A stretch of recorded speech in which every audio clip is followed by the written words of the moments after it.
And you've actually been speaking to a lot of people in Kabul. You were out and about on the streets on Sunday. What have they been telling you? It depends who you speak to. There is a lot of anxiety. There's an economic meltdown that is taking place in this country. Banks are closed. It's difficult to find SIM cards.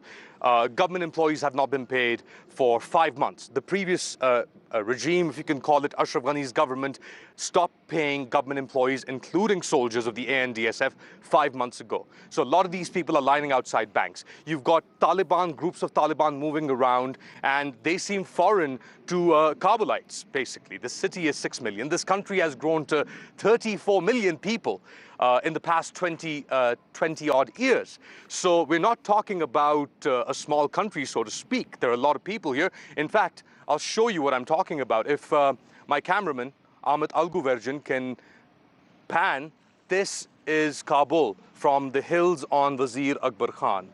And this development was not there when I first came to this country in 2004.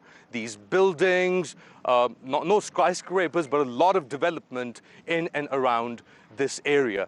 And this is where there's a lot of fear with the arrival of the Taliban, who have been at the gates for some time now. Kabul has suffered a lot of attacks, a lot of suicide bombings, a lot of destruction over the past couple of decades. These people have been through a lot, not just from the Taliban, ISIS and the government, corruption, militias roaming around, but they didn't expect Ashraf Ghani's government to collapse as it did, leaving such a power vacuum, not only the people that live in Kabul, but also the Taliban. We speak to them and they said, you know what, we wanted a framework which could hand over the administration from previous government to them. And then they could carry on things, but in the absence of that, in a power vacuum, it has become extremely difficult for them as well as the people.